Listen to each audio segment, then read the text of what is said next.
जैसा आपने कहा कि नमाशी का कैरेक्टर ऐसा है जो हमारे लिए विलन है लेकिन ईस्ट पाकिस्तान के लिए वो हीरो है।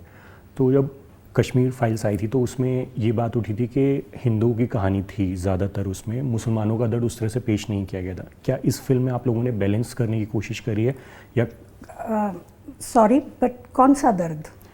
अब जिन लोगों ने सवाल किए शायद उनसे ये पूछा जाना चाहिए, लेकिन ये रखा गया था कि शायद उनका पक्ष उतने मुझे बताइए, कोई भी कश्मीरी मुसलमान क्या वो वादी छोड़ के गया कभी?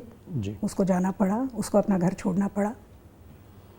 जाना किसको पड़ा? जेनोसाइड किसका हुआ? तो उनकी कहानी अगर हम बता रहे हैं तो उसमें दूसरा पॉइंट ऑफ व्यू बताने की क्या ज़रूरत है? ओके। और हमने कहा है, पूरा पॉइंट ऑफ व्यू नहीं बताया, लेकिन हमने मेंशन किया है कि जिसने टेररिज्म के अगेंस्ट आवाज़ उठाई, फिर चाहे वो हिंदू ही नहीं मरे उसमें, मुसलमान, सिख, गुजर सब मरे हैं। ये लास्ट में दर्शन कहते हैं अपनी स्पीच में। जी। और आज तक मुझे एक बात बताइए, इतनी सारी फिल्में हुई हैं ना कश्मीर के ऊपर, जी, कितनी फिल्में आई हैं? काफ़ी कम आई हैं। जिस तरह से आप लोगों ने दिखाया उस तरह से तो नहीं, बहुत तो बहुत सारे लोगों ने कश्मीर पे फिल्म बनाई है। हाँ, है ना? उस सब में टेररिस्ट क्यों बनते हैं? जी। किस वजह से बनते हैं? कैसे स्टेट उनको उनकी प्रताड़ना करते हैं, इसलिए वो प्रताड़ित हैं, इसलिए वो टेररिज्म की तरफ झुकते हैं।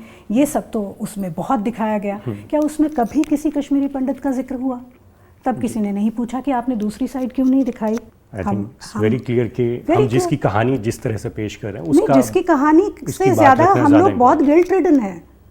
हमको बहुत गिल्ट है इस बात का कि हमको बस हिंदुओं की कहानी नहीं बतानी है।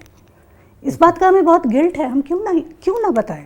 क्योंकि आप बहुत लंबे टाइम से काम कर रहे हैं मैम, और आपने पर्सनल तौर पे बहुत सारी चीज़ें देखी हैं। जैसा आपने कहा कि गिल्ट है, तो इसके एक मेन रीज़न आप सेंटर क्या समझते हैं कि ऐसा क्यों है? क्योंकि हमें इतना अपीजमेंट से के बोझ तले दबा दिया गया है। जब से हमारा पार्टीशन हुआ है तब से हमने अपीजमेंट पॉलिटिक्स ही देखी है। और हमें कहीं ऐसा लगने लगा है कि अगर हम कहते हैं कि हम हिंदुइज्म के बारे में अगर हम बात करते हैं तो इसका मतलब है हम इस्लाम के खिलाफ बात कर रहे हैं। ऐसा सबको लगने लगा है। ऐसा बिल्कुल नहीं है।